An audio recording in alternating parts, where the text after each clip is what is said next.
Bom, a pergunta de hoje é: quem é Clemens? Caio, meu amigo, Clemens é, acima de tudo, um homem de fé. Que eu tenho fé nos projetos, tenho fé nas pessoas, tenho fé de que podemos melhorar. Vou te falar logo que eu sou o advogado, sou o marido, sou o filho, sou o amigo, sou o colega, mas sou um homem de fé. Eu acredito, Caio, que além de um conceito religioso, fé é uma convicção de que podemos fazer muito mais, mesmo quando as circunstâncias não são tão positivas. Então, Clemens, para além de um professor, um escritor, um advogado, um empreendedor, é um homem de fé e quer fazer muito mais, não com sonhos, mas com planejamento. Esse é Clemens, meu amigo.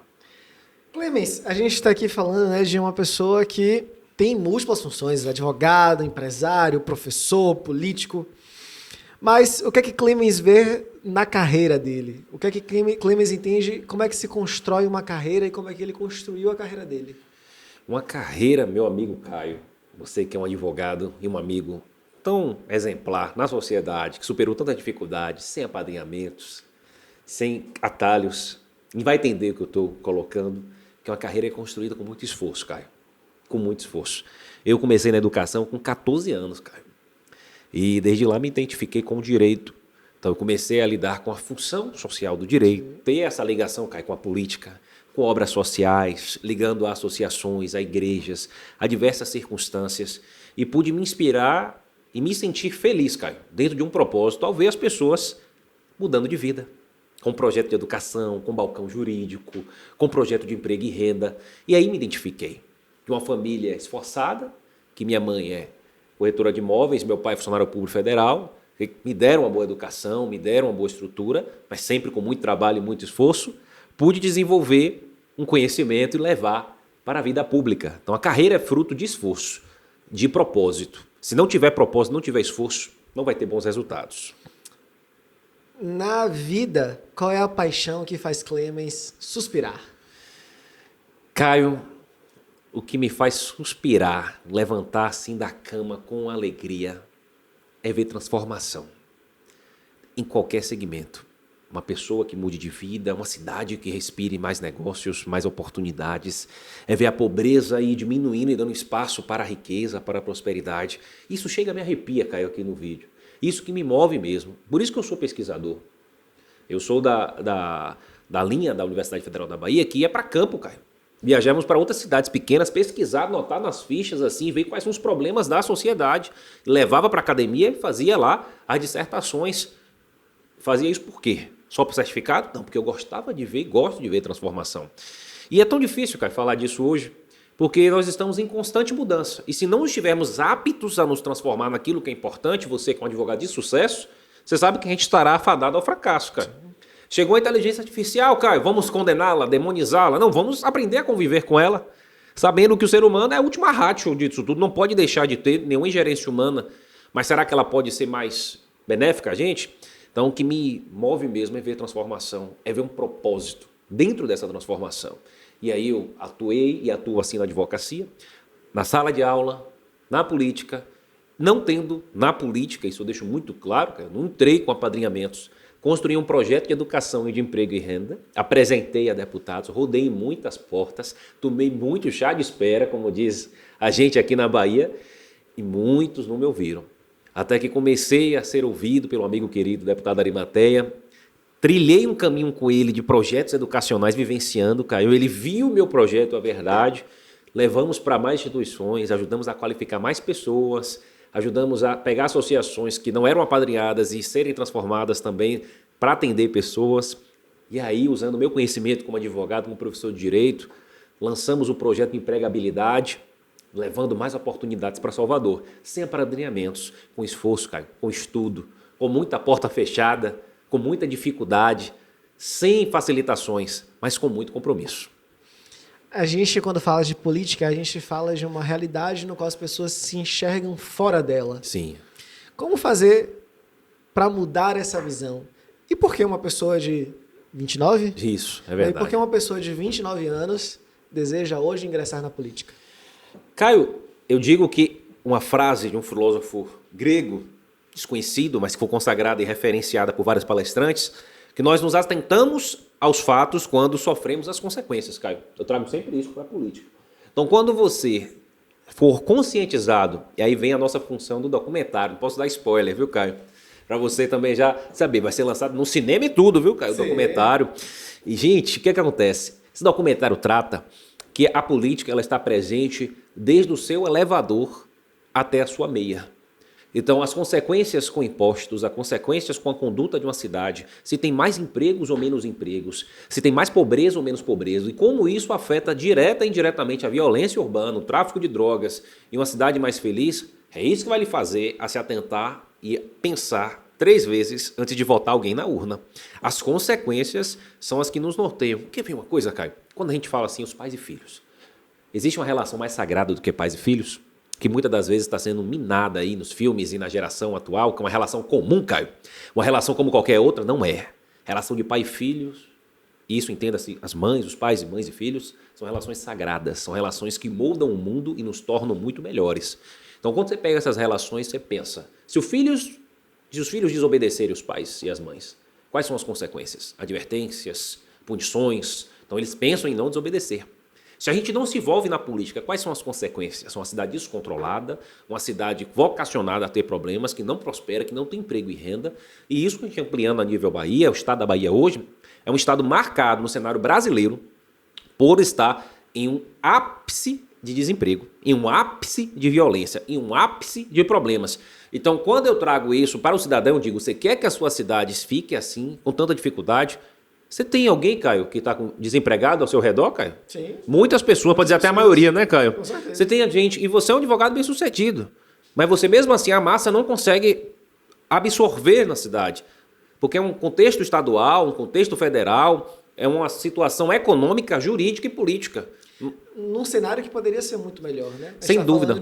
Hoje o Brasil, nos últimos 15 anos, teve a menor taxa de desemprego. Sem dúvida. E Salvador continua tendo um alto índice de desemprego. E aí você estuda isso. O que é que explica isso, né? Não tenha dúvida. Eu vou até depois compartilhar no nosso podcast o meu link, cara, do meu artigo. E a minha tese hoje de mestrado examina em 200 páginas por que Salvador pode ir muito mais. É Salvador do futuro. Aí destaco pontos da gestão do prefeito Bruno Reis, que ajudaram a cidade a atrair mais investimentos, gerar mais empregos e como nós vamos continuar crescendo, trazendo empregabilidade para seu filho que formou agora, para seu sobrinho.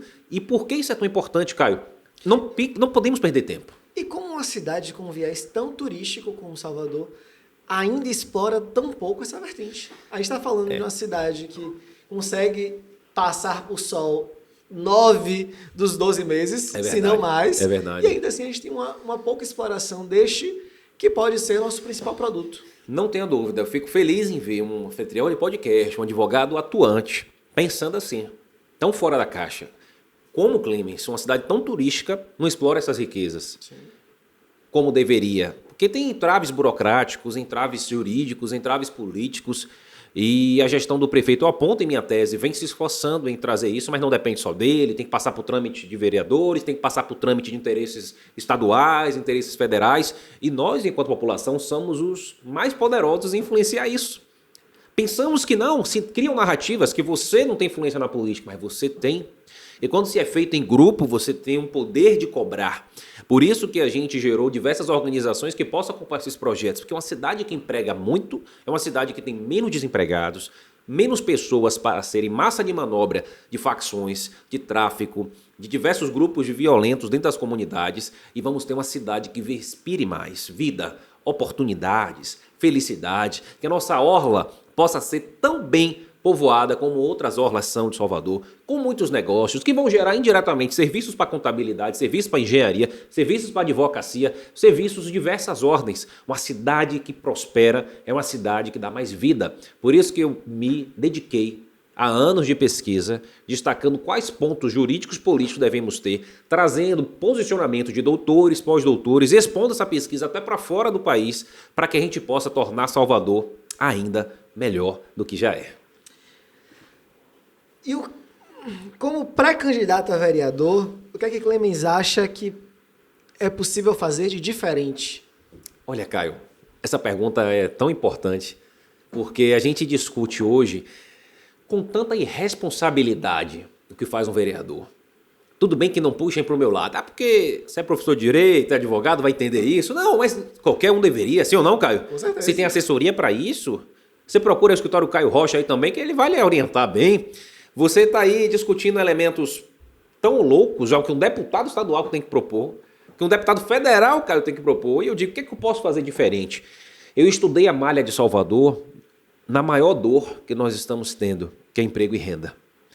Eu fiz um projeto para que nossa cidade seja vocacionada a receber empresas de diversas regiões do país e até fora do país, sem ocupar qualquer cargo.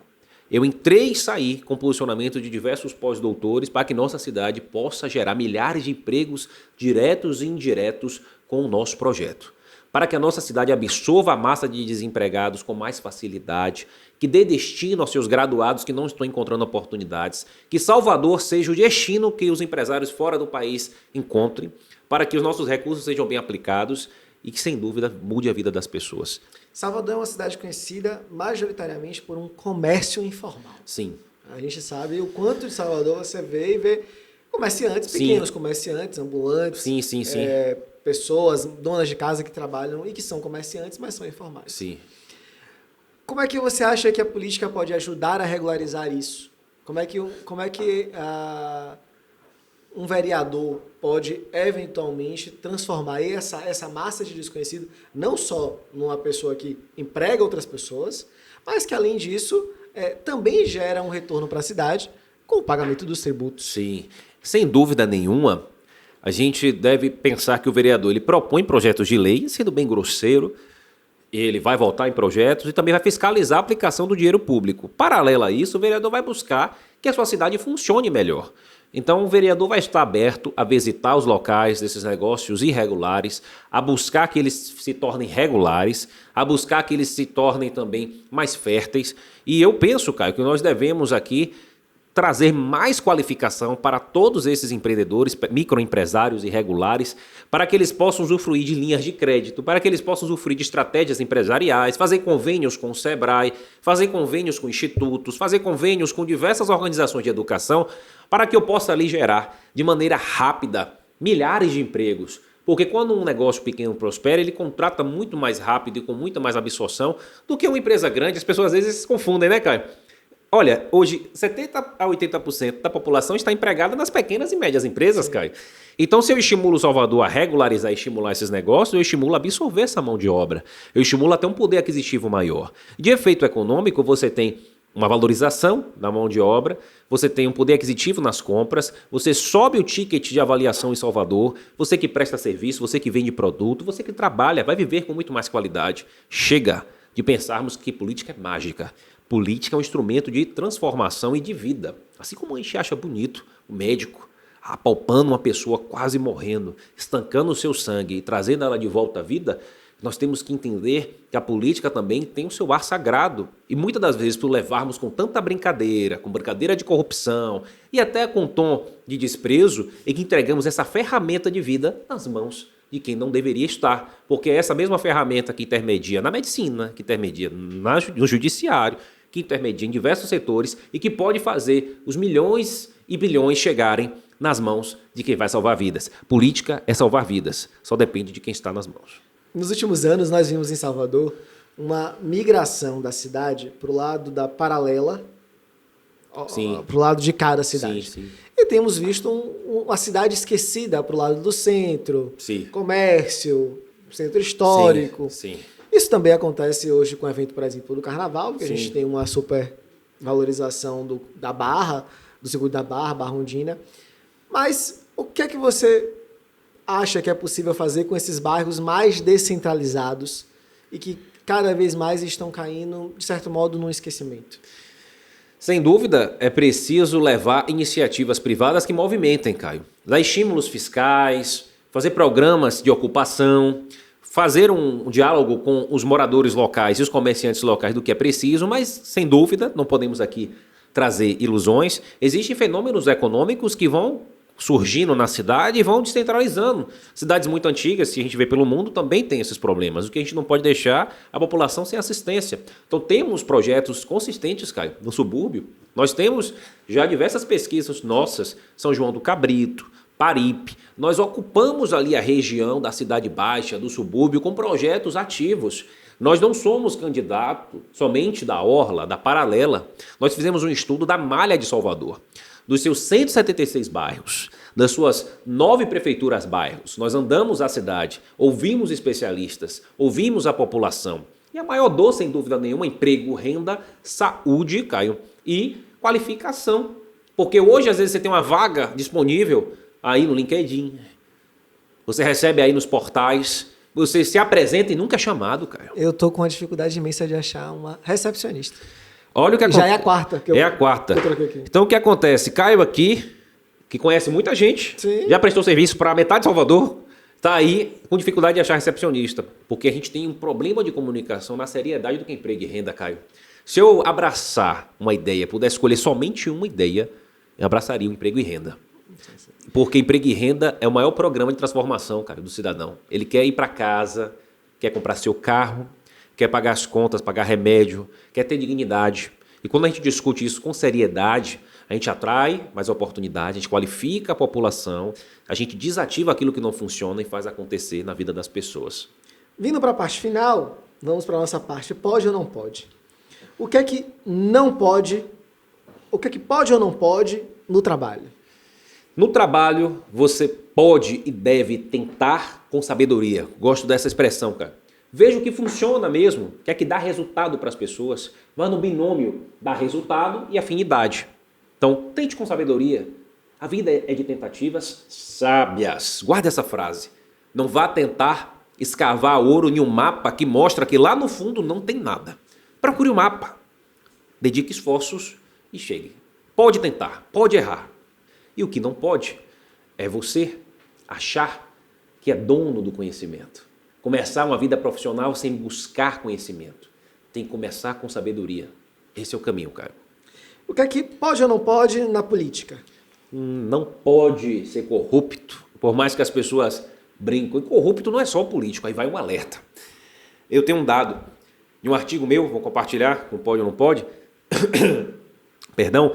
O meu dado de um artigo meu, que vou disponibilizar no Pode ou Não Pode, destaca que nós temos a cada 10 pessoas em comunidade, 8 fazendo negociação de voto. E a cada 10 pessoas de uma região mais nobre, 5 faz negociação de voto e 2 pessoas se abstêm do voto. Então, quando a gente fala de negociação de voto, você também não coloca nas costas do político a corrupção. A corrupção também está na população. E eu quero alertar. Um voto que é comercializado é um voto que custa caro para gerações inteiras, não só para você. É o hospital que não vai funcionar, a escola que não vai funcionar e o exército de pessoas para o crime organizado, para facções, para tráfico de drogas que vão nos ajudar a continuar. Quando nós votamos com o mínimo de responsabilidade, nós conseguimos construir pessoas que se comprometam a gerar cidadãos mais honestos, funcionais e uma cidade muito melhor. Comercializar o voto é estar ao lado do crime organizado, é estar ao lado de uma sociedade que não funciona. Tão corrupto como quem desvia o dinheiro público, que é o político, que é o operador da máquina pública, é também quem está ali muitas das vezes comercializando o seu voto, e está também ali vendendo aquilo que poderia mudar a vida das pessoas. E é claro que nós sabemos que os políticos que estão já nessa máquina de operação sabem do sofrimento, e nós sabemos que não é fácil para o cidadão baiano, soteropolitano, muitas vezes sem ter o que comer, muitas vezes sem ter um emprego, sem ter uma renda, já viciado no sistema, explora essa fragilidade. Mas você é muito maior do que essa fragilidade, porque você sabe que a sua cidade pode ir muito além. Então diga não a eles e diga sim à vida, a uma cidade melhor, com mais emprego, com mais renda, que o seu filho vai receber a contratação, vai comprar o seu carro, vai estar vivendo uma vida muito melhor. O que é que pode ou não pode na vida? Não pode viver sem fé, Caio. A fé, ela move montanhas, eu gosto dessa expressão. Não é só fé religiosa não, tá? É a fé também em acreditar, Caio, no invisível. Você sai de casa esperando fazer negócios, conjecturar, vencer. Você está acreditando naquilo que você não viu. Então acorde com fé. Fé em você, fé em Deus, fé na vida. E para quem tem fé como eu, a fé nos ajuda a mover obstáculos intransponíveis. E não pode viver sem fé. Pode, Caio. Pode tentar. Pode errar. Por fim, falando de fé, qual é o impacto de Jesus para Clemens? Jesus, Caio, eu vejo ele como o divisor de águas na vida de qualquer pessoa. Porque a gente às vezes está acostumado a viver na corrida do ouro, vivendo atrás de fazer o seu milhão, mudar a vida dos seus pais, da sua mãe, da sua família. E quando você vê Jesus ensinar que ele veio para que tenhamos vida e vida em abundância, nós entendemos que a vida vai muito além daquilo que nós tocamos, daquilo que nós sentimos. Que a vida é preciso sentir aqui dentro. E quando você tem esse propósito, nós transcendemos valores que são somente materiais. E quando eu vejo Jesus tendo a missão dele principal, é dar uma vida de verdade às pessoas, vida no interior, eu sinto que eu posso colocar isso em meus negócios, em meus projetos, em minha vida. Por isso que estou político, mas sou professor, sou advogado, sou escritor, trabalho arduamente, sempre fui trabalhador, sempre estive me dedicando para poder dar orgulho a meus pais. Então, em tudo que eu faço, eu penso como isso pode, de fato, impactar e levar uma vida abundante para as pessoas. E é isso que Jesus me impacta.